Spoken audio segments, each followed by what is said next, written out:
Welcome to Vibes of India. I'm Janvi and we are here to talk about two Gujarats. One that is entrepreneur, which is known for business and investment.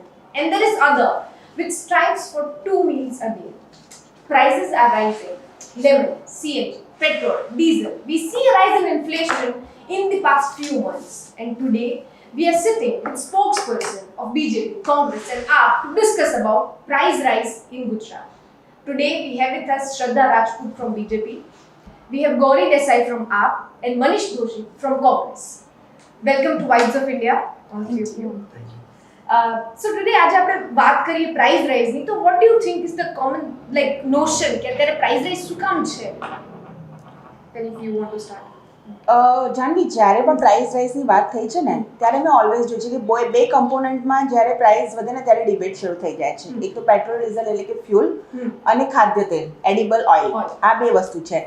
જે તમે અત્યારે લેમનની વાત કરી રહ્યા છો એ તો seasonable છે. આ પહેલી વખત એવું છે કે લીંબુના પાકમાં જે છે એ બહુ ખરાબ થઈ ગયો છે, એમાં એક જાતની જીવાત આવી ગઈ છે, એનું પ્રોડક્શન બહુ ઓછું છે. કારણ કે ગઈ વખતે આ જ લીંબુ હું ગાંધીનગરથી અમદાવાદ વચ્ચે કમ્યુટ કરું તો એ બોપલના રિંગ રોડના હાઈવે ઉપર મને 25 રૂપીસમાં 2 થી 3 kg મળતા હતા. આ વખતે રિયલમાં લીંબુ છે જ નહીં. અને મેં બધાને પૂછ્યું કે આ વખતે આવું કેમ થયું છે, ગઈ વખતે આવું છે. એટલે મને ખેડૂતોએ જ કીધું કે આ રીતે બેન આ વખતે પાકની છે એ આખી લીંબુની છે ખરાબ થઈ ગઈ છે. એટલે એવું નથી કે આ લીંબુ ફરી વખત નથી વાત, તે આખી વસ્તુ સિઝનલ જવા દઈએ.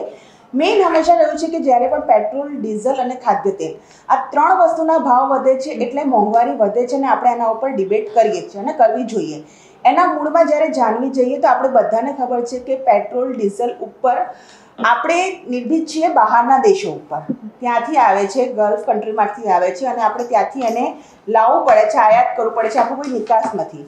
તો 1947 પછી આપણે એવું કરવું જોઈતું હતું કે આપણી દિવસે ને દિવસે જે ડિપેન્ડન્સી છે પેટ્રોલ અને ડીઝલ ઉપર જે બહારના દેશોમાં છે એ ઓછી થતી જાય. એ ડિપેન્ડન્સી ક્રબ કરવાના શું નિર્ણયો કરવામાં આવ્યા એના ઉપર કામ થયું છે કે નહીં. તો હું તમને કહું છું કે 2014 પછી જે ONGCs છે અને જે બીજા બાયોડીઝલ છે કે EV કાર્સ, ઇલેક્ટ્રિક બેટરીઝની કાર, ઇલેક્ટ્રિક ચાર્જિંગ સ્ટેશનની જે વાત કરવામાં આવી છે કે તમિલનાડુ અને સાઉથની અંદર જે મોટા પ્રોજેક્ટ્સ છે એની ઉપર શરૂ કરવામાં આવ્યા છે, એના ઉપર જો આપણે વર્ક કરીશું તો એક એસ્ટિમેટ પ્રમાણે 2030 સુધીમાં આપણે 10 થી 15% ડિપેન્ડન્સી પેટ્રોલ અને ડીઝલને ઘટાડી શકીશું. બહુ નથી કહેતી, પણ 10 થી 15%. અને જ્યાં સુધી ખાદ્ય તેલની વાત છે તો ખાદ્ય તેલમાં બી આપણને ખબર છે કે જેટલી ઇન્ડિયાની ખાદ્ય તેલની ખપત છે એમાંથી 70% પણ આપણે બહારના દેશોમાંથી લાવવું પડે છે. પામ ઓઇલથી લઈને આર્જેન્ટિનાની ઉપર ડિપેન્ડ રહેવું પડે છે, આપણે બીજા અન્ય દેશોની ઉપર ડિપેન્ડ રહેવું પડે છે. આપણી ત્યાં જે તેલીબિયા છે એમાં જે થાય છે એની અંદરથી આપણું ખાદ્ય તેલ છે, મેઇન અહીંયા મગફળી થાય છે અને મગફળી એ બી એની અંદર ખેડૂતોને સારા ભાવ મળે તો ચાઇનામાં એનું પિલિંગ થઈ જતું હોય છે. એ અને ત્યાં આપણે એટલા માટે કહીએ છીએ કે ખેડૂતોને બી આપણે ઉપર લાવવાના છે અને ડેફિનેટલી જેને જ્યાં ભાવ મળશે એ ત્યાં જ વેચવાનું છે. બરોબર છે. તો ખાદ્ય તેલ માટે પણ નેશનલ ઓઇલ મિશન સીડ્સ, જેની અંદર જે તેલીબિયાની ખેતી માટેના જે સીડ્સ છે એ પણ મોદી સરકારમાં શરૂ કરવામાં આવી છે કે બાય ધ ટાઈમ આપણે આપણા જ દેશની અંદર સ્વનિર્ભર થઈને ખાદ્ય તેલનું પ્રોડક્શન બી વધારીએ તો આ જે છે પ્રાઇસને આપણે ક્રબ કરી શકીએ છીએ. એના માટે ગવર્મેન્ટે જે સોલ્યુશન્સ લાવવા જોઈએ એ મોદી સરકારમાં લાવવામાં આવ્યા છે. શ્રદ્ધાબેને જે વાત કરી ખાદ્ય તેલની, હું એમાં એક વસ્તુ કહેવા માંગીશ સિંગ તેલની. સિંગ તેલ આ વખતે હાઈએસ્ટ ભારતમાં એનું ઉત્પાદન થયું છતાં પણ એના ભાવ વધારો થયા જ કર્યો છે. અને 8 વર્ષથી કેન્દ્ર શાસિત પણ બીજેપી જ છે, છતાં પણ પેટ્રોલ ડીઝલના ભાવ હોય કે ખાદ્ય તેલમાં કંઈ જ કંટ્રોલ નથી કરી શક્યા. જે રીતે માઇક્રો પ્લાનિંગ બૂથ લેવલ પર વોટ ખેંચવા માટે કરવામાં આવે છે, કદાચ એ ભાવ વધારા માટે અધરવાઇઝ બેરોજગારી હોય કે પોલીસ કર્મીઓની હોય, અત્યારે જોઈએ છે આપણે દરેક લોકો આંદોલન પર ઉતર્યા છે. જો બધા સેટિસ્ફાઈડ હોય, નહીં, રોજગારી માટે જ કહી રહી છું ને કે દૂધના બી ભાવ એટલા જ વધ્યા છે. જો સરકાર એટલી જ સારી હોય તો શા માટે બધા જ લોકો આંદોલન પર ઉતરે? અત્યારે તો લોકલ વ્યક્તિ પણ આંદોલન, પાર્ટીની વાત નથી કરતી, વ્યક્તિઓ પણ ઘરે ઘરે વાત કરી રહ્યા છે કે ક્યાંક ને ક્યાંક જે રીતે એવું વિચાર્યું હતું કે અમારો ભાઈ PM પદ ઉપર જાય તો ગુજરાતનું કંઈક ભલું થાય, પણ આ તો વિપરીત થઈ રહ્યું છે. ગુજરાત ખાડામાં જ જઈ રહ્યું છે. બહુ સરસ મજાની શ્રદ્ધાબેને કીધી વાત. એમને કીધું કે 2014 પછીથી આપણે 80%થી વધુ આપણે વિદેશથી આયાત કરવું પડે ફ્યુઅલ અને ખાદ્ય તેલની બેની વાત. મને એ આનંદ એ વાતનો છે કે અમને યાદ આવ્યું કે 2014 પછી ભારતનું નિર્માણ થયું અને 2014 પછી જ આપણે વિદેશથી મંગાવી છે ફ્યુઅલ. પહેલા નહોતા મંગાવતા. પેલા જ્યારે નીકળતા હતા, સ્મૃતિબેન નીકળતા હતા સરસ રીતે તૈયાર થઈને, અને જે રીતે એમને આખા દેશમાં મોંઘવારીના નામે જે નાટકો શરૂ કર્યા, હવે તો નાટક કેવું પડશે કે 8 વર્ષથી એ સત્તામાં છે. પરિસ્થિતિ એ છે, વાસ્તવિકતા સમજવા જેવી છે. વિશ્વ આખાની અંદર ક્રૂડના પ્રાઇસની અંદર ડાઉન થાય, આપણે જે પ્રાઇસ છે એ માર્કેટ આધારિત કરી નાખ્યા, ઓપન માર્કેટમાં લાવી દીધા, તો ડીઝલ પહેલા ફ્રી થયું અને રેગ્યુલેશનમાંથી, રેગ્યુલેટેડ ડીઝલના પ્રાઇસમાંથી બહાર આવી ગયું, અને એની યાદ ઇન્ટરનેશનલ માર્કેટ સાથે ક્રૂડના પ્રાઇસ ઇન્ટરનેશનલ માર્કેટમાં $34 જેટલા નીચા થાય, પણ દેશના લોકો લાભ ન મળે. કારણ 26 લાખ કરોડ રૂપિયાની લૂંટ ચલાવવામાં આવી. કેવી લૂંટ ચલાવવામાં આવી? એની સિસ્ટમ આધારિત કરો. સતત એક્સાઇઝ ડ્યુટીમાં વધારો, પેટ્રોલ અને ડીઝલ ઉપર એક્સાઇઝ ડ્યુટીમાં સતત વધારાને કારણે દેશના નાગરિકો પાસે છેલ્લા 8 વર્ષની અંદર 26 લાખ કરોડ રૂપિયા લૂંટ ચલાવવામાં આવી. લેવામાં આવ્યા એમ નથી તો વસૂલવામાં, લૂંટ ચલાવવામાં આવી. આ સિસ્ટમ લૂંટ છે, આ બીજી લૂંટ નથી. કઈ રીતે? તમને એક બાજુથી તમે કહો કે આપણે ડીઝલના પ્રાઇસ અને પેટ્રોલના પ્રાઇસ ઇન્ટરનેશનલ માર્કેટના અપ એન્ડ ડાઉન્સ પ્રમાણે નક્કી કરે છે. મોટા ભાગે એવું કહેવામાં આવતું હતું કે કંપની નક્કી કરે છે, કારણ કે સાહેબને જવાબ દેવો ન પડે. એટલે લોકસભાની અંદર તાજેતરમાં જવાબ આવ્યો છે, લોકસભાના સત્રની અંદર તાજેતરના, કે 26 લાખ કરોડ રૂપિયા એક્સાઇઝના નામે વસૂલ કરવામાં. તમે સીએનજી ની અંદર 88% ભાવ વધારો મોદી સરકાર કર્યો. તમે જો સીએનજી ની લોકો કાર લેતા હતા, કેમ કે પેટ્રોલ અને ડીઝલના ઓપ્શન તરીકે લેતા હતા. જ્યારે સીએનજી લેવા માટે આવે તો સીએનજી પણ કોમ્પિટિશનમાં આવી ગયું. લોકોએ રિક્ષા ડ્રાઈવર આપણે કીધું, સરસ મજાની બેને કીધું એમ કે આ રીતે અત્યારે લોકો દરેક લોકો, પણ ખાદ્ય તેલની અંદરની એક બે ડેટા બહુ સરસ બની. શ્રદ્ધાની વાતમાં એટલા માટે સારી વાત એને કીધી કે તેલબિયા મિશન નેશનલ ટેકનોલોજી આજે સીઝ માટેનું જે છે એ રાજીવજીના સમયની અંદર ટેકનોલોજી મિશનની સ્થાપના થઈ હતી. સામ પિત્રોડા એના ચેરમેન હતા, અને એના કારણે જે જુદા જુદા ક્ષેત્રમાં કામ થયું, એમાં એક કામ થયું આપણી આગળ વેક્સિનેશનનું, જેથી આપણે પોલિયો મુક્ત ભારતની બધા સહયોગી ડોક્ટર્સ, પેરામેડિકલ અને દરેક નર્સિંગ સ્ટાફ બધાનો સહયોગ લઈને દેશ આજે પોલિયો મુક્ત ભારત થયું. એ આપણા સૌના માટે ગૌરવની વાત. તો જેનો બાળક પોલિયોનો ભોગ બને તેને એ પરિવારને ખબર હોય. આ પરિસ્થિતિને ત્યારે સીઝ ઉપરનું પણ મોટું કામ થયું, એના કારણે આપણું ઉત્પાદન વધ્યું. પણ સાથે સાથે જોવા જેવું, કપાસની અંદર સૌથી મોટું ઉત્પાદક રાજ્ય દેશમાં ગુજરાત, મગફળીની અંદરનો સૌથી નંબર 1 કહેવાય એ ગુજરાત, અને ગુજરાતની અંદર તેલના ભાવ બમણા થઈ જાય 2750, અને કપાસિયા અને મગફળી કોમ્પિટિશનમાં કરે. આ બે તેલ વચ્ચે તો ડિફરન્સ છે, છતાં બેના ભાવ કોના લાભાર્થી આ થયું છે? કારણ કે આ તેલિયા રાજાઓએ સરકારને ચૂંટણી ફંડ આપ્યું છે, એટલે એનું ઋણ અદા થાય છે. એક પણ વખત સરકારે સૌથી પહેલા શું કીધેલું? સૌથી મોટું કૌભાંડ સરકાર સત્તામાં આવી ત્યારે સૌથી મોટો પ્રાઇસ રાઇઝના નામે આપણી આગળથી શું લૂંટ ચલાવવામાં આવી? 70 રૂપિયાની મલેશિયાથી આયાત કરેલી દાળ આપણે 210 ને 220 રૂપિયા કરવામાં આવી. 5 લાખ કરોડ રૂપિયાનું સિસ્ટમમાંથી આખું આપણને 210 ને 220 રૂપિયાની દાળ કરવામાં આવી. એના પછી તમે અત્યારે જુઓ કે તમામ પ્રકારના ખાદ્ય પદાર્થોમાં ભાવ સતત હોય, ઇન્ફ્લેશન વધતું જાય, જીવન રક્ષક દવાઓ વધી જાય. અને ગઈકાલે એક છેલ્લી વાત એટલા માટે ગઈકાલે એક નવા સમાચાર આવી રહ્યા છે, આપણા સૌના માટે ચિંતાજનક, કે જીએસટી નો સ્લેબ જુદી જુદી વસ્તુની અંદર 5% થી લઈને સીધું 8% ઉપર જાય. એમાં સામાન્ય જીવન રક્ષક દવાથી માંડીને માણસની રોજબરોજની જરૂરિયાતનો પણ ભાવ વધારો આવી જશે. તો કઈ રીતે માણસ જીવશે? મોંઘવારીનો માર વાત તો કરી તમે, બહુ મહેંગાઈ કી માર અબકી બાર અચ્છે દિન, જો અચ્છે દિન આવા હોય તો અમારે નથી જોતા. એક જ મિનિટ, શ્રદ્ધાબેન, મારે એ જાણવું છે કે અત્યારે જ્યારે આપણે લીંબુની વાત કરી તો ત્યાં સિઝનલ પ્રોબ્લેમ હતો, કે પછી આપણે પેટ્રોલ કે સીએનજી ની વાત કરીએ એમાં ટેકનિકલ ઇશ્યુઝ હતા, પણ ઓવરઓલ જે એક પ્રાઇસ રાઇઝ થઈ રહ્યું છે, તો એના માટે વોટ ડુ યુ થિંક કે ગવર્નમેન્ટ શું સ્ટેપ્સ લે?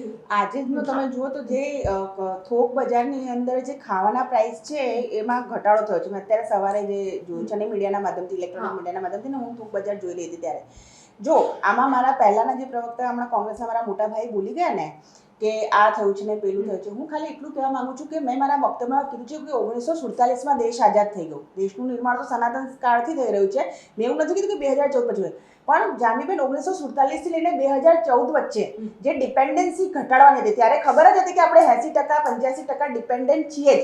એ વખતે જે કામો કરવાના હતા એ કામો જો થયા હોત તો ક્રમશઃ આપણે દરેક દાયકામાં 5% હું તો કહું છું 10% નહીં, કારણ કે 2030માં હું તમે ગેરંટી સાથે લખીને બોલું છું કે મોદી સરકારે જે એફર્ટ્સ 2014 થી જે ડિપેન્ડન્સી ઘટાડવાના લીધા છે, 10 થી 15 થી 20% ઘટાડો તમને દેખાવામાં આવશે. ડીઝલ અને પેટ્રોલ ઉપર આપણી ડિપેન્ડન્સી ઘટશે. Solar energy, EV energy, biodiesel, hydrogen fluid, એના બધા ઉપર જે કામ થઈ રહ્યું છે, તો આ કામ જો એ 5% કરવામાં આવ્યું હોત તો આપણે ઘણી બધી ડિપેન્ડન્સી 2014 સુધી ઘટાડી શક્યા હોત અને કરવું જ જોઈએ સરકાર હોય. 2014 પહેલા બી મારા દેશની અંદર બેંકો હતી જ અને બેંકોની અંદર એ કર્મચારીઓ હતા જ, સરકારી કર્મચારીઓ જ હતા. અને મને ગર્વ છે કે મનમોહન સિંહ અમારા પ્રધાનમંત્રી હતા અને એક સારું નોલેજ ધરાવે છે. તો એ direct benefit account system Jan Dhan ખાતા 0 રૂપીઝમાં ખોલાવી શક્યા હોત, એમાં કોઈ ના નહોતી. પરંતુ તમારી પાસે આખી સિસ્ટમ, કારણ કે 2014 પછી કોઈ અધિકારી નથી બદલાઈ ગયા, કોઈ આઈએએસ ઓફિસર નથી બદલાઈ ગયા, સરકારી માળખાની અંદર જે લોકો જોબ કરે છે એ લોકો એના એ જ છે. પરંતુ એક સરકાર શું કરે છે, પોલિસી પેરાલિસિસના યુગમાંથી મોદી સરકાર આને બહાર લાવી છે. જ્યારે અટલજી પ્રધાનમંત્રી હતા ત્યારની જે સ્કીમો હતી એમાંથી કેટલી સ્કીમો છેલ્લા 2004 થી 2014 ની વચ્ચે ખાલી એટલા માટે રોકવામાં આવી છે કે ભાઈ અટલજીની સરકાર હતી. સ્કૂલ ચલે હમ ત્યાંનું હજુ તો નદીઓ કો નદીઓ સે જોડ દો. અત્યારે પ્રધાનમંત્રી ગ્રામીણ સડક યોજના છે, નદીઓ કો નદીઓ સે જોડ દો. તેનાથી આપણી જે સિંચાઈ વ્યવસ્થા છે એ બની જાય.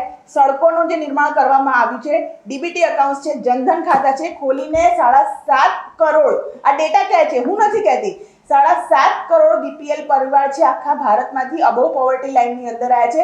પ્રધાનમંત્રી ઉજ્જવલા ગેસ જેનું મજાક ઉડાવવામાં આવે છે, લંગ કેન્સરનું પ્રમાણ ઘટ્યું છે. શૌચાલયથી તો આપણે બધાને ખબર છે કે ડ્રોપ આઉટ રેશિયોથી લઈને સ્ત્રીઓમાં થતા રોગોની અંદર કેટલો ઘટાડો કમાયો છે. વેલફેરની સ્કીમો પહેલાની ગવર્મેન્ટો કોઈ કરી શકે છે. હવે શ્રદ્ધાબેન, I think તમે પણ એવું લાગે છે પ્રચાર કરી રહ્યા છો, કારણ કે પ્રચારની વાત તમે અત્યારે યોજનાઓની વાત કરી રહ્યા છો, જ્યારે મેં આ હું યોજનાઓ પર કામ નથી કર્યું બેન. એક તમને કોંગ્રેસને આપ માટે પૂછું છે ત્યારે તમે દિલ્હી મોડલ કહો છો, હું તમે તમારી બોલીશ નથી. યોજના આપણે કહો છો. અત્યારે હું ગુજરાતની વોટર છું, ગુજરાતની વાત કરું છું કે મેં બી ક્યારે મોદી સાહેબને જ વોટ આપ્યો હતો અને એ જ વિચારીને આપ્યો હતો. જો આપણે આપ અને કોંગ્રેસની વાત કરીએ તો આપણને ખબર છે કે ઇન્ફ્લેશન છે. આપણે ક્યારે કેટલી વાર રસ્તા ઉપર ગઈ અને પ્રોટેસ્ટ કર્યો કે હા આ ઇન્ફ્લેશન થઈ રહ્યું છે અને we have a problem with that. અવારનવાર પ્રોટેસ્ટ કર્યા છે અને મેં તમને કદાચ પહેલા બી કીધું કે હું ખુદ સેન્ટ્રલમાં જઈને આવી છું. હવે તો એવું થયું છે કે પ્રોટેસ્ટ કરવામાં સીધા જેલમાં નાખવામાં આવે છે. એટલે ડરાવવાનો એક ડર ઊભો કરવાની વાત છે આ, કે પ્રોટેસ્ટ પણ કરવામાં નથી આવવા દેતું, માત્ર ને માત્ર ચૂપ રહેવાનું.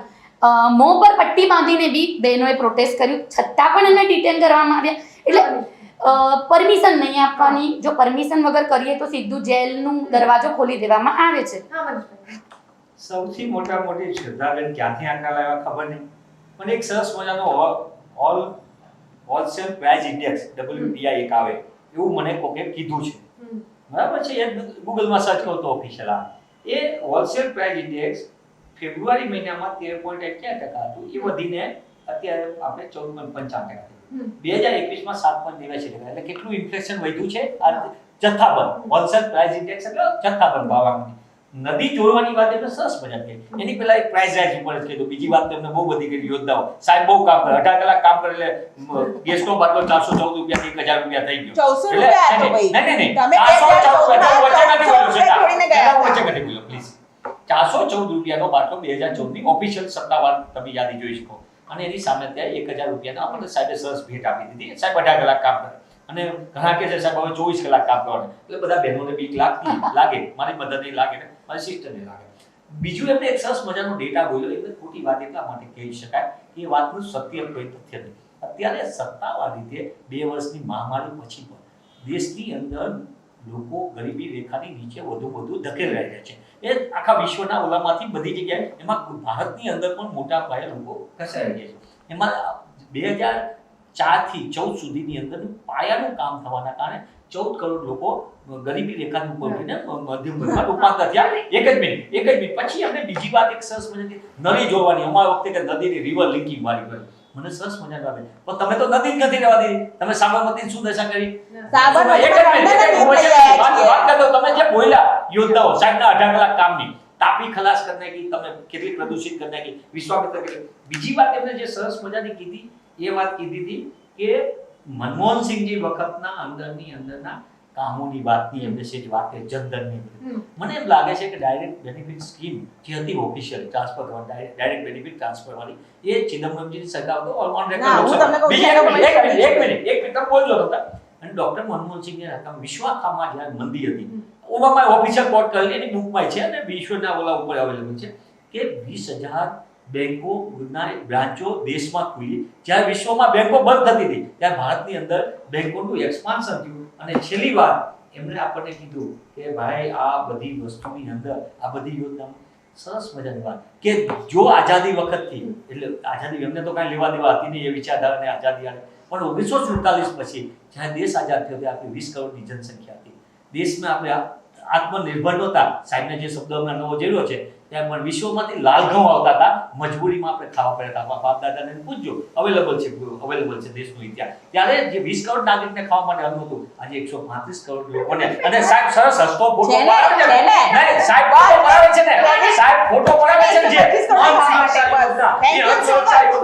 આપણા ખેડૂતો અને એની મજબૂરી મહેનતથી છે. કોંગ્રેસની નીતિના કારણે જય જવાન જય કિસાન નીતિ આવી એ કોંગ્રેસ દેશ આત્મનિર્ભર અન્ન ક્ષેત્ર બન્યો. વિશ્વના 95 દેશોમાં આપણે એક્સપોર્ટ કરીએ છીએ. તમારા ડેટા બરોબર છે પણ આપણે નેતા અને નિયમ સાફ છે. વાતોને જાહેરાતોને શાંત જાહેરાતો ઓપોઝિશન આપણે શું ગ્રાઉન્ડ લેવલ પર કામ યસ કરી રહ્યા અમે છે 15 દિવસ તમે yes, public એક જ ને મિનિટ, પૂછો. એક જ મિનિટ તમે કીધું કે આ સરસ મજાની બરાબર બેને કીધું કે જાઓ અમે સતત 10 દિવસ સુધી મોંઘવારીના મુદ્દા ઉપર રસ્તા ઉપર આવીને આંદોલન કર્યું. તમે જોયું હશે કે અમે દરેક જગ્યાએ તમારા માધ્યમથી બધાના માધ્યમથી કે સંપૂર્ણપણે લોકો વચ્ચે જઈને એ વાત કરી મોંઘવારીના મુદ્દા ઉપર. પણ કમનસીબે સરકારની નીતિ જો તમારે જે જગ્યાએ મોંઘવારી વાત આવે કોંગ્રેસ હારી જાય છે ઇલેક્શન્સમાં. આ જ મુદ્દા નહીં, નહીં, ચાલો હવે સમજો. જો ઇલેક્શનની હાર જીતને માપદંડ હોય તો મોંઘવારી આસમાને કરશો. તમારી કોઈ જવાબદારી નથી. મનીષભાઈ, સ્ટેબિલાઇઝેશન ફંડના તમે જ્યારે દવાની વાત કરો છો ને પ્રધાનમંત્રી ગુજરાતમાં કેટલા વાર સાંભળો, પ્રધાનમંત્રીની જે દીનદયાળની જે યોજના છે એની અંદર દીનદયાળ ક્લિનિકની અંદર કેટલીમાં દવાઓ મળે છે ને, પંડિત દીનદયાળને જે ઔષધિ કેન્દ્ર છે, ચાલો તમને દવા કેટલી મોંઘી કરી નાખી છે ના ચાલો કે ત્યાં લોકોની તમને સારવાર સસ્તી કેટલી મોંઘી અંદર કરી તમને દવા છે? મળું. 5 લાખ લોકો હૃદયના સ્ટેપ હોય, આયુષ્યમાન ભારતમાં 5 લાખનો આયુષ્યમાન ભારતમાં 5 લાખનો કેશલેસ વીમો છે. આયુષ્યમાન ભારતમાં 5 લાખ સુધીની સહાય જે છે તદ્દન મફત બિલો પોવર્ટી લાઈનને મળે. જાનવીબેન 8 વર્ષની અંદર ધારાસભ્યોનો પગાર 36,000 થી 1,36,000 થયો.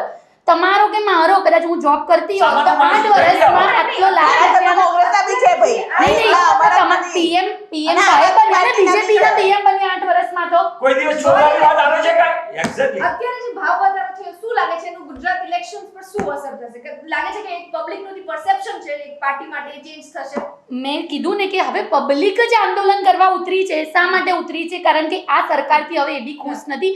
માત્ર વાર્તાઓમાં હવે બિલીવ નહીં કરે પબ્લિક પણ, અને પબ્લિક જ 2022માં જે રીતે તમાચો આપશે એમાં ખબર પડી જશે ભારતીય જનતા પાર્ટીને. પબ્લિક ગૌરીબેન નઈ વાર્તાઓમાં બિલીવ કરે. જેને પ્રધાનમંત્રી આવાસ યોજના લીધું છે પ્રધાનમંત્રીમાં બિલીવ કરશે, જેને જનધનથી લીધું છે જનધનમાં બિલીવ કરશે, જેને જનરિક મેડિસિન્સ લીધી છે, જેને વિધવા સહાય 1250 રૂપિયા દર મહિને જે ગંગા સ્વરૂપા માતાને મળે વિધવા છે. સહાયની વાત કરું ને, તમને મારી પાસે વિડિયો છે જે લોકોને કોરોના કાળમાં 5 કિલો પર પર્સન 5 કિલો મફત રાશન 2 વર્ષથી હજુ બી અન્ન સુરક્ષા એમની ચાલુ છે. એ લોકોનો જવાબ ગૌરીબેન તમે શું કહો છો કે અમને આંદોલન કરવા નથી દેતા, નથી કરવા દેતા? સાંભળો, તમને મજબૂત અમે જો અમારો જન્મ વિરોધ ના જાણે મને બસ 30 સેકન્ડ આપો. અમને ક્યારે અભિમાન નથી. અમારો તો જન્મ જ વિરોધ પક્ષમાંથી થયો છે. અમે 2 થી 282 303 પર આવ્યા છે. ઘણી જગ્યાએ અમારા અમિતભાઈ શાહે બી કીધું છે, અમારા માન્ય ગૃહમંત્રીજીએ, કે અમારી ડિપોઝિટો બી દૂર થઈ છે. આજે પણ પશ્ચિમ બંગાળ અને કેરેલાની અંદર અમારા કાર્યકર્તાઓની અને નેતાઓની નિર્મમ હત્યા થાય છે. આઝાદીના આજના દિવસે પણ છતાં પણ બી મજબૂત વિરોધ પક્ષ તરીકે ઉભા છે. 2004 થી લઈને 2014 સુધી સ્વર્ગીય અરુણ જેટલીજી અને સ્વર્ગીય સુષ્મા સ્વરાજ એ લોકતંત્રમાં ભારતનો મજબૂત વિપક્ષનો અવાજ હતા. અમે તો ક્યારે કહેવા ના ગયા કે ચારે બાટલાના ભાવ પર રોડ ઉપર આવ્યા હતા. સુધીબેન ક્યાં એકવી સ્ટેટમેન્ટ આપવા માટે ક્યાં ગયા?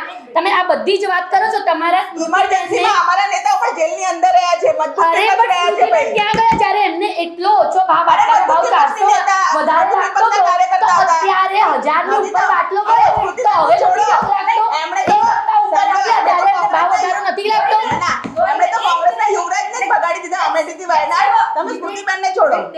હા મનીષભાઈ તમારે કોઈ પોઈન્ટ રજૂ કરો છો? સૌથી આપણે એક એક મોટા- કરીને બોલીએ. હા આમાં આખી વાતની અંદર સમજવા જેવી જે આખી વાતને એમ કે અમે મજબૂત વિરોધ કરો.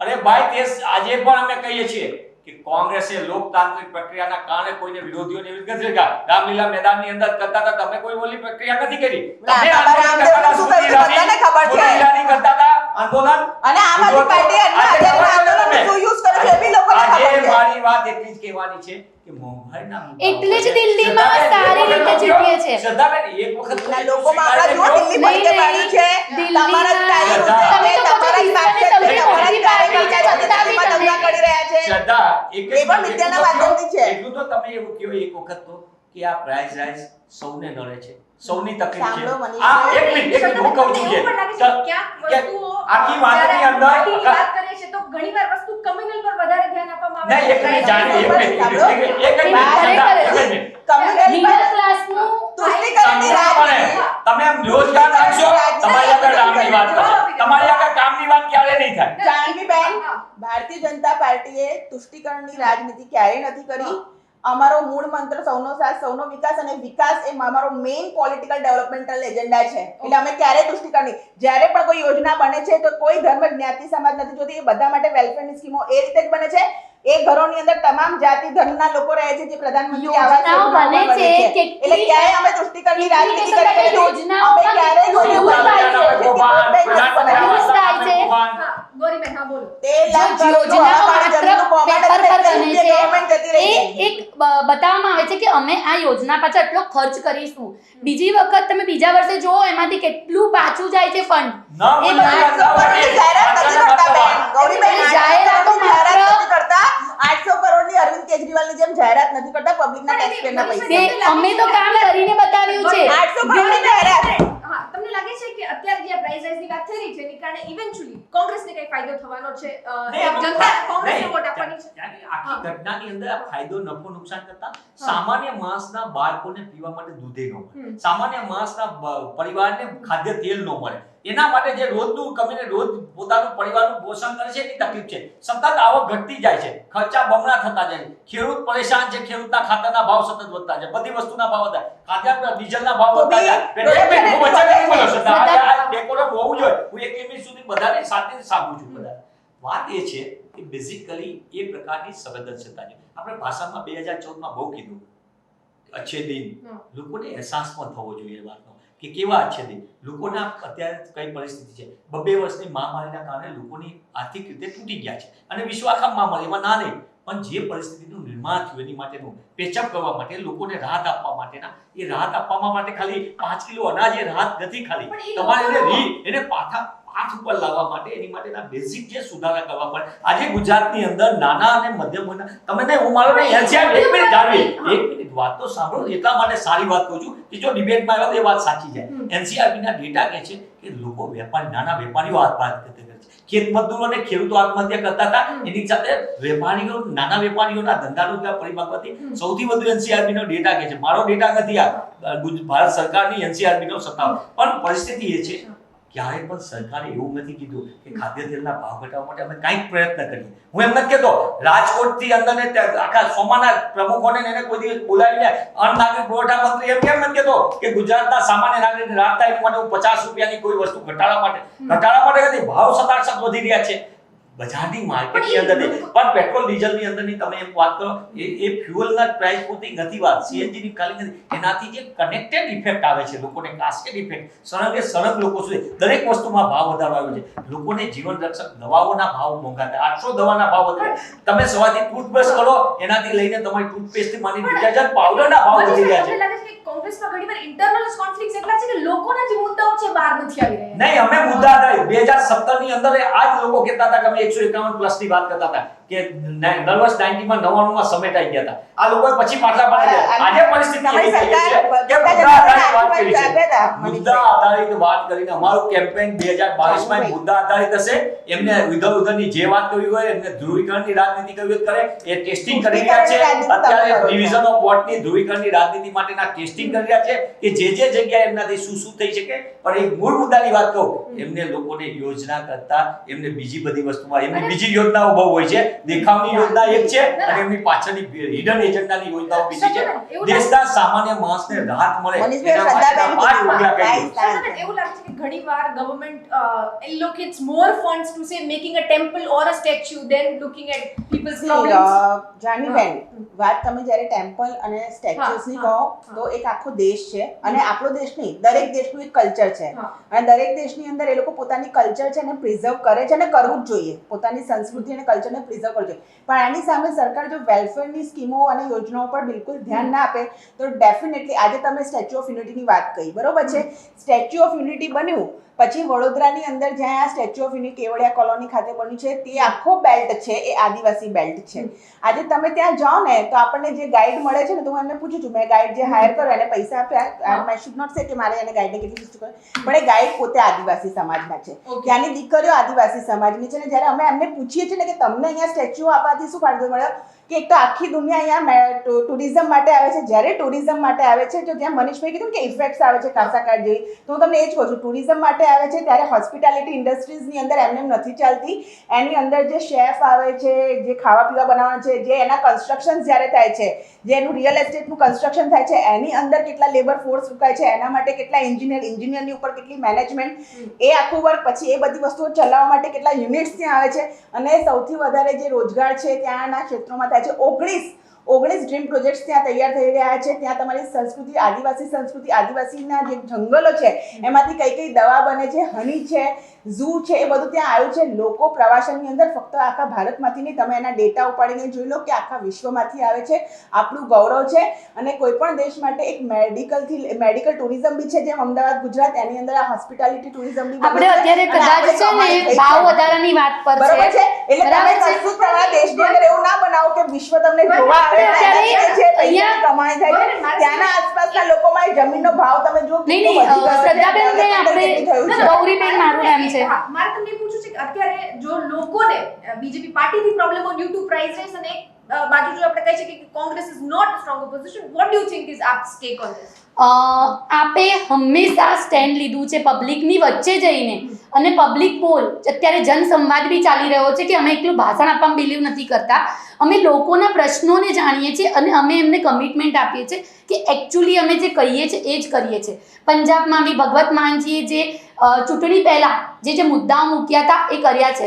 8 વર્ષથી ડબલ એન્જિનની સરકાર અમે વિચારી રહ્યા હતા, ગુજરાતની જનતા કારણ કે હું બી ક્યાંક ને ક્યાંક વોટર્સ રહી ચૂકી છું ભાજપની, એવું જ વિચારતા હતા કે ડબલ એન્જિનની જો સરકાર હશે તો ગુજરાતનું ક્યાંક ને ક્યાંક ભાવિ આગળ વધશે. આ તો ઉલટું અત્યારે એવી હાલત થઈ ગઈ છે કે બેરોજગારી વધી ગઈ છે. બાળકોની સ્કૂલો 6000 સ્કૂલો બંધ કરવામાં આવી. આ ખોટું છે. એના હું ના ખોટું છે જ નહીં. આ 6000 સ્કૂલ બંધ કરવામાં આવી છે કે અમે તમને સાંભળ્યું છે ને, તમારે સાંભળવું પડશે કે શું કર્યું છે. ના, તમે સાચું બોલો. સાંભળવું પડશે ને કે 6000 સ્કૂલ બંધ કર્યું છે. હું તમને 6000 સ્કૂલોનો હિસાબ આપવા માટે રેડી છું. તમે પહેલા એક ઓછી સંખ્યા છે, જો બીજી વસ્તુ 6000 સ્કૂલ બંધ કરી છે. એક વસ્તુ છે કે જે કહેવાય ને મિડલ ક્લાસ થી પુઅર લાઈન, એ લોકો પાસે પ્રાઇવેટ સ્કૂલમાં ભણાવવાના પૈસા નથી હોતા. એમના માટે સારું શિક્ષણ આપવાની એક સરકારની ફરજ બજે છે. શું કર્યું સરકાર એમના માટે? કંઈ જ નહીં. મધ્યાહન ભોજનની વાત કરીએ છીએ, 5 રૂપિયાનું બજેટ છે. તમે જુઓ છો ધારાસભ્યોનો એના 500 1500 રૂપિયાની ડીશોનું એમનું બજેટ મૂકવામાં આવે છે. બાળકોનું માત્ર 5 રૂપિયાનું. આ કઈ રીતની સરકાર છે? એડવર્ટાઇઝમેન્ટ તમે જ ચલાવો છો અને તમે મિડ ડે મીલ ના પૈસાથી કેજરીવાલનો બંગલો બનાવ્યો છે. અરવિંદ કેજરીવાલનો દિલ્હીનો બંગલો તમે યુઝ ના કરી શકો. મોદી સાહેબની બંગલો બનાવ્યો. મોદી સાહેબ બંગલો વાપરી શકો. શ્રદ્ધાબેન, હું કહું છું આ ડિટેલ સાંસદે કીધું કે અમે તો મનીષ સિસોદિયાએ સ્કૂલ બતાવી કે શું રિયાલિટી બાળકોના પૈસાથી તમે સીએમ બંગલો બનાવ્યો છે, શરમ આવી જોઈએ.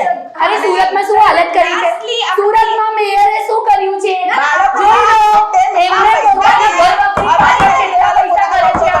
જો અત્યારે આપણે સ્કૂલ્સની નહીં, આપણે ખાલી એ વાત કરીએ કે અત્યારે પ્રાઇસ રાઇઝ પર આટલો ઇશ્યુ થઈ રહ્યો છે, હવે તમને શું લાગે છે હજી કઈ વસ્તુ આપણે હજી કરી શકીએ? જો બેન, હું તો પહેલા બી કહેતી હતી કે જો સરકાર ચાહે ને તો માઇક્રો પ્લાનિંગ જેમ વોટ માટે કરી રહ્યા છે ને પેજ પ્રમુખથી લઈને, તો એ પબ્લિકને સમજે એટલું માઇક્રો પ્લાનિંગથી તો ક્યાંક ને ક્યાંક આનો નિવેડો આવે. 400 રૂપિયાના લીંબુ છે, ખેડૂતોને પૂછ્યા છે, ઉગાડે છે એમને કે તમે 400 રૂપિયામાં વેચો છો? ખેડૂતોને પૂછ્યા જઈને, બરાબર છે, ખેડૂતને પૂછ્યા કે તમે 400 રૂપિયામાં લીંબુ વેચો છો? નથી. એમના પાસે નજીવી કિંમતે લેવામાં આવે છે ને આપણા સુધી પહોંચતા 400 રૂપિયા આવે છે. I totally agree with your point. મનીષભાઈ, તમને શું લાગે છે કે હજી કઈ વસ્તુ છે કે આપણે કરી શકીએ to help public for price rise? સૌથી પહેલા તો સરકાર પોતે જાહેરાત કરી હતી પ્રાઇસ સ્ટેબિલાઇઝેશન ફંડની. મારું એવું પ્રમાણિકપણે માનવું છે જે વોટર સામાન્ય માણસ તરીકે પણ કહું છું કે સરકારનું કામ જ છે વેલફેર ઓફ ધી પીપલ. એને સામાન્ય માણસને કઈ રીતે મદદ થઈ ગઈ એટલે એને ટોપ અપ મેનેજમેન્ટને બદલે બોટમ અપ મેનેજમેન્ટ તરફ જઈ અને સીધું એમને કહેવું જોઈએ કે ભાઈ આ પ્રાઇસ રાઇઝ છે એ સમયની અંદર એને બોલાવીને મિડ ડે મિલરોને કહેવું પડે. સરકારે પોતાના બીજા બધા ખર્ચાઓ ઉપર કાપ મૂકીને સરકાર પોતે સામાન્ય માણસને ઉપયોગી થાય જીવન જરૂરિયાતની ચીજ વસ્તુઓ થોડીક આપણે જુદી જુદી આપણી પબ્લિક ડિસ્ટ્રીબ્યુશન સિસ્ટમ છે એમાં લોકોને મોર ઇફેક્ટિવ કરી શકાય એના માટે વ્યવસ્થા કરવી છે. અને સૌથી મોટી અગત્યની વસ્તુ કે બેફામપણે તમે એક માનો છો એ વાત સાથે સંબંધ થવું છે. શિક્ષણ અતિ મોંઘું થઈ ગયું છે. આરોગ્ય સેવા આપણે મેડિકલ ટુરિઝમની વાત કરીએ સારી લાગે, બોલવામાં સરસ મજાનો શબ્દ, રૂપાળી શબ્દ, પિક્ચરની દ્રષ્ટિએ પાવરપોઈન્ટ પ્રેઝન્ટેશનમાં સારો લાગે, પણ વાસ્તવિક સ્થિતિ એવી છે કે આપણે કોરોના કાળની અંદર જોયું કે 3 લાખ લોકો 3 લાખ કરતાં વધુ લોકોના મોત થયા ગુજરાતમાં. લોકોને ભઠ્ઠીઓ સળગી ગઈ, ત્યાં લગી આપણે લાશોને સ્મશાનમાં સન્માન સાથે અગ્નિદાહ ન કરાવી શકાય. એ વળવી વાસ્તવિકતાને પણ આપણે સ્વીકારવી પડશે. સાથોસાથ આપણે વ્યવસ્થા તંત્રની અંદર આપણે કહીએ બધી જગ્યાએ બહુ સારું, પણ વાસ્તવિક સ્થિતિની અંદર માણસને શિક્ષણ, આરોગ્ય, ખાદ્ય પદાર્થો એ જીવન જરૂરિયાતની ચીજ વસ્તુઓ માટે લોકોની જે હાલત છે એકદમ રોજગાર છૂટતા જાય, બેરોજગારી આસમાને છે. હાયર એન્ડ ફાયરની નીતિ કાગળ ઉપર લખ્યા સિવાય એમને સીધી ઇમ્પ્લિમેન્ટ થઈ ગઈ છે. Small and medium scale industry જે ગુજરાતની તાકાત કહેવાય, બેકબોન કહેવાય, એ બેકબોન અત્યારે સંપૂર્ણપણે તૂટી ગયું છે. ગુજરાતના ઓળખસમા ઉદ્યોગોમાંથી મોટાભાગના ઉદ્યોગો ઉપર અત્યારે તકલીફમાંથી ગઈ. બ્રાસપાટ ઉદ્યોગ હોય કે ઓઇલ એન્જિનનો ઉદ્યોગ હોય કે સિરેમિકનો ઉદ્યોગ હોય કે અન્ય ઉદ્યોગો કે અમારો ટેક્સટાઇલનો સુરેન્દ્રનગરનો જીઆઈડીસીનો આ પરિસ્થિતિની અંદર તમે જીઆઈડીસીના સ્ટ્રક્ચરથી માની બધી જગ્યાએ લોકોને છૂટા કરી રહ્યા છે અથવા કહે છે કે કોમ્પ્રોમાઇઝ કરો તમારી સેલરી સાથે. આ પરિસ્થિતિની અંદર સરકારને મારી વિનંતી છે શ્રદ્ધાબેનના માધ્યમથી કે સરકારને એ પણ કે પ્રાઇસ રાઇઝ છે એ નહીં, કાળા બજારી અને સંગ્રાહકો ઉપર સરકારે છેલ્લા 1.5 વર્ષની અંદર દરોડા પાડ્યા હોય અને ઇફેક્ટિવ પગલાં લીધા હોય કયો નથી લીધા. સસ્તા અનાજનું જે અનાજ છે બારોબાર સગે વગે થાય છે એની ઉપર કોઈ પાસા લગાવ્યા હોય તો કયો કે પાલનપુરનો કેસ હોય કે ગમેનો. મારી વાત એટલી છે કે આ પ્રશ્ન ભાજપ કોંગ્રેસ કરતા ગુજરાતના 6.5 કરોડ નાગરિકમાંથી 80% લોકો તકલીફ. આપણે કહીએ છીએ કે ગુજરાતના 3.54 કરોડ લોકો મળે છે એ અનસુરક્ષા કાયદા હેઠળ આપી રહ્યા છે, સારી વસ્તુ, ચલો લોકોને તકલીફ પડી, પણ તમે કાયમ 5 રૂપિયાના ઘઉંને એનાથી આગળ એ સમય ક્રાઇસિસનો તો આપ્યો, અનસુરક્ષા કાયદો તો તમે અમલ કરો, સારી વાત, ચલો કરી, પણ લોકોને કેટલું પહોંચ્યું? આજે મધ્યાહન ભોજન યોજનાની વાસ્તવિક વાત સાચી છે, 5612 જે 6000 શાળાનું કીધું એમાંથી વાસ્તવિક વાત છે કે 5612 શાળાને તાળા લાગવાના છે, એમાંથી સ્કૂલો શરૂ થઈ ગયું છે. શ્રદ્ધાબેન એ વાત પૂછી કે આપણે અને એક નોટ લાઈન એડ કર્યું છે. શ્રદ્ધાબેને પણ પોતે કે સ્વીકારવું પડશે ને એમને પણ સરકારમાં રજૂઆત કરવી જોઈએ. ભાજપના વ્યક્તિ તરીકે એમને સરકારને કહેવું જોઈએ કે સતત ફીનો વધારો આ કોરોના કાળના બીજું વર્ષ છે, સરકાર રાહત નથી આપી. હાઈકોર્ટની લપડા પર 25% આપી દીધી માત્ર શાળામાં, કોલેજોમાં એમાં ઉચ્ચ શિક્ષણમાં ક્યાંય રાહત નથી આપી અને ફી અત્યારે 15% સ્કૂલોએ સીધી વધારી દીધી. Education is one point. Okay, અને શ્રદ્ધાબેન આપણે ગવર્નમેન્ટ સ્કીમ્સ ની વાત કરી કે આટલી વસ્તુઓ ગવર્નમેન્ટ કરી રહી છે આમ લોકો માટે, હજી તમને શું લાગે છે what is in the plans કે હજી બીજું શું ઇન્ક્લુડ કરી શકાય છે? જો જાનવીબેન, ગવર્મેન્ટ યોજનાઓ સાથે તો હું 15 વર્ષથી એકદમ ડાયરેક્ટલી સંકળાયેલી છું. પહેલી વસ્તુ છે કે એવું નથી કે મનમોહન સરકાર હતી ત્યારે ગવર્મેન્ટની વેલફેર સ્કીમ્સ નહોતી, કે નરસિંહ રાવ ગવર્મેન્ટ હોય ત્યારે ના હોય. ગવર્મેન્ટની સ્કીમો હતી, પરંતુ જ્યારે ગવર્મેન્ટની સ્કીમ એન્ડ યુઝર સુધી પહોંचे, જેમ माननीय प्रधानमंत्री राजीव गांधी जी बोलते थे कि हम मैं पूरा 1 रुपया भेजता हूँ, नीचे जाते जाते 85% करप्शन और 15 पैसा पहुंचता है. वो भी मेरे प्रधानमंत्री जी है जिनकी आवाज नरेंद्र मोदी जी ने सुन ली. और पॉलिसी पैरालिसिस નો યુગ હતો, કેશ ટ્રાન્ઝેક્શન અને ચેક ટ્રાન્ઝેક્શન. નહીં આના માટે આ બધી વસ્તુઓ તમે ફીડબેક કરતા કે બોલતા નથી. મેં તમને સ્પેસિફિક વસ્તુ પૂછ્યો આવ નહીં, મને બોલવા દો. મેં તો પ્રધાનમંત્રી તમને મોદીજીનું નામ નથી ખબર, હું તો બધાને સન્માન અમે યોજનાઓ સાંભળવા નથી આવ્યા. ગવર્મેન્ટ વેલફેર સ્કીમ્સની સાથે સાથે જેટલું બી ઇન્ફ્રાસ્ટ્રક્ચર અપગ્રેડેશન કરીને સ્વચ્છ ભારત મિશન હોય કે આજે તમે જુઓ કે ઇલેક્ટ્રિસિટી આઝાદી પછી ઘણા એવા, ગુજરાત તો સરપ્લસ ઇલેક્ટ્રિસિટી પાવર સપ્લાય કરતું રાજ્ય છે. અમે જોયું બધા 4 કલાક એક સેકન્ડ અમે જોયું લોકો અમે લોકો ખુલ્લે આંદોલન છે.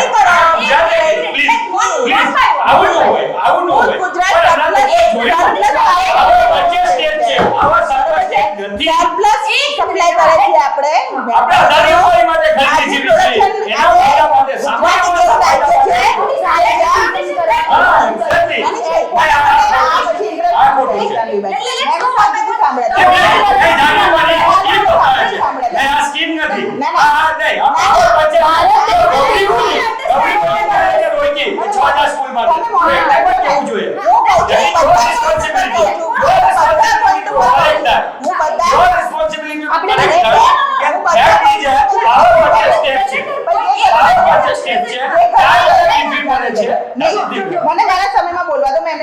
સાંભળે છે. હું બધાના પ્લીઝ point of view બોલો તમે બરોબર પણ છે? યોજના નહીં હો ગૌરીબેન આ બધા પટી ગૌરીબેન એવું કીધું કે 6000 સ્કૂલો બંધ થઈ ગઈ. બરોબર છે ગૌરીબેન, હું તમને કહી દેવા માંગુ છું, જો આમાં હું ક્યાંય ખોટો વિધાનસભાના પટલ ઉપર આપેલો આન્સર છે અને તમે ક્રોસ ચેક કરી શકો છો.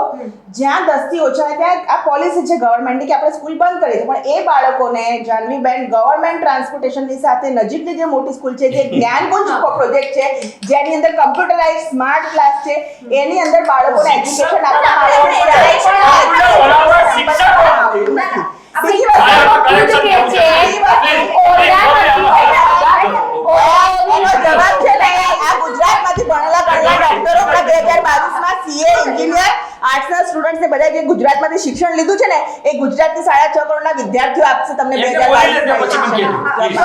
તમે અમારા ગુજરાતના હું અહીંયા જ ભણીને ડોક્ટર થઈ છું અને વગર કોઈ એન્ટ્રન્સ અને કોઈ કોચિંગ ક્લાસ લીધા વગર મેં એન્ટ્રન્સ ક્લિયર કરી છે અને માસ્ટર્સ ઇન પબ્લિક હેલ્થ કર્યું છે. એટલે મહેરબાની કરીને તમે મારા ગુજરાતના શિક્ષણને હું ગુજરાતી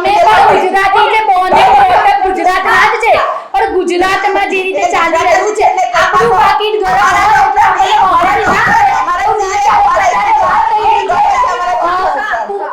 અત્યારે વાત થઈ રહી છે કે નોર્મલ વ્યક્તિની કે જેનો પગાર 10 થી 15-20 હજાર છે એનો વિવાહ કરવું કેટલું અઘરું છે. વાત એની થઈ રહી છે, જે લોકોનું પાકીટ ગરમ છે એની વાત નથી થઈ રહી, ભાજપના કાર્યકર્તા ભાજપના નેતાઓની વાત જ નથી થઈ રહી. અત્યારે વાત થઈ રહી છે કે જે નીચે જઈને આપણે જઈએ ચા વેચનારા કેટલી વાળાને પૂછીએ કે ભાઈ તમે મોંઘવારી આ ચલો ને જઈએ આપણે અહીંયાથી નીચે you raise your points. મનીષભાઈ તમારે કઈ વાત તો બોલી. એમને સૌથી પહેલા એમ કીધું કે શિક્ષણની અંદરની સ્થિતિની અંદર આવું થઈ ગયું મારા ગુજરાતને સૌને ચિંતા છે ગુજરાતના શિક્ષણ એટલે તો સૌ વાત કરીએ છીએ કે ગુજરાતના શિક્ષણની અવદશા શાના માટે ગ્રામ્ય વિસ્તારની અંદર તમે કહો છો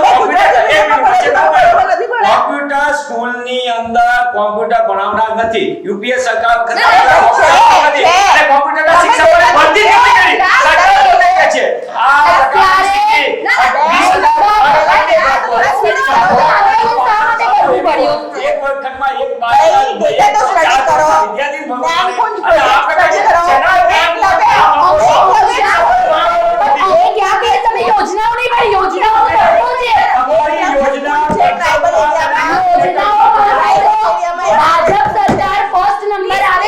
અને 3 વર્ષની અંદર ભારતનું